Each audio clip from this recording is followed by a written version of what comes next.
بسم الله وبه نستعين. السلام عليكم ورحمة الله تعالى وبركاته. Pour perfectionner ta lecture. Donc, avec des courtes vidéos, je vous propose d'améliorer votre lecture de manière pratique au fur et à mesure de la lecture de plusieurs sourates.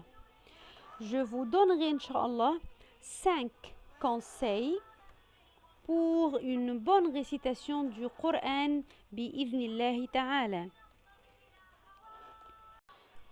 Donc, la première conseil, c'est de prononcer pleinement les voyelles. Il y en a 3 en arabe.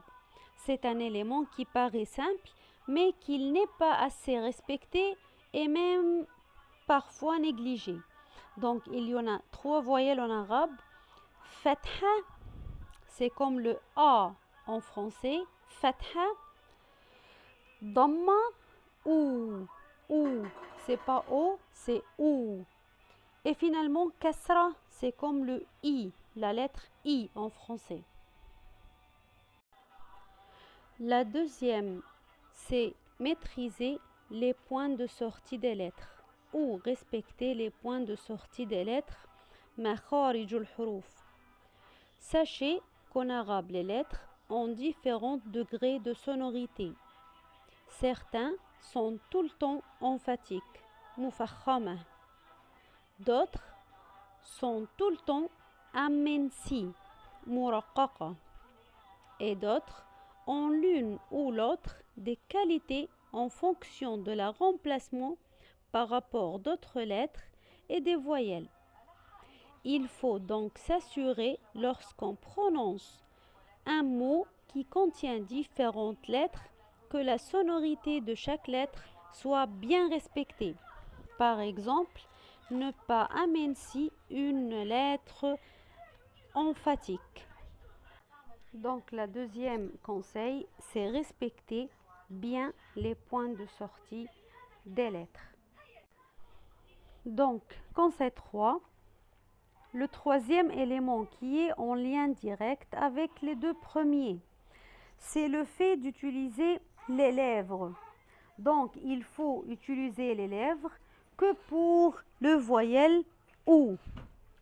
Bien sûr, on les utilise pour les lettres B, Waw, Mim et, comme on a dit, Damma. Pour vous faciliter la tâche, rappelez-vous de bien pousser les lèvres en avant pour prononcer la Damma et le Waw. Donc, bien pousser les lèvres en avant pour prononcer la Damma et le Waw. Au début, essayez devant votre miroir pour vous aider. Pour la quatrième conseil, donc ça concerne la ghunna.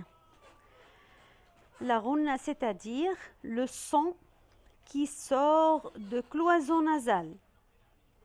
Il est important pour une récitation claire et épurée de veiller à l'utiliser nasilement qu'à 2 endroits, à savoir lors de la prononciation des sons qui proviennent des 2 lettres Noun et Mim, donc respectez les règles du nasilement sauf avec le Noun et le Mim.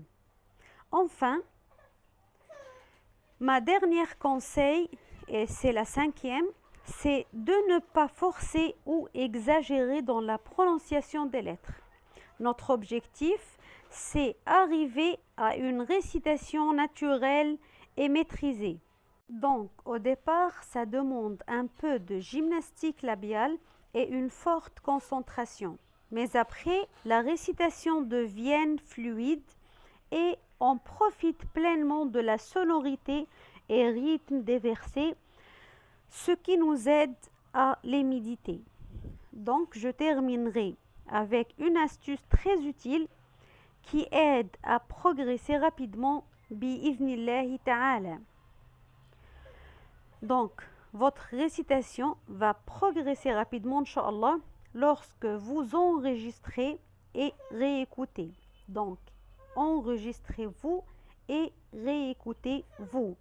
vous aurez plus facilement conscience pour vos erreurs.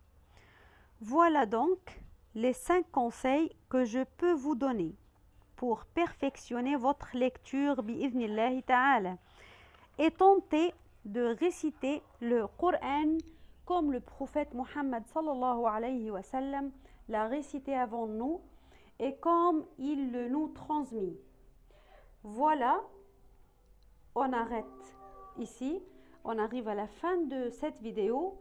Je vous donne rendez-vous, Inch'Allah, dans la prochaine vidéo dans laquelle on corrigera الاستعاذة والبسملة بإذن الله. بارك الله فيكم. السلام عليكم.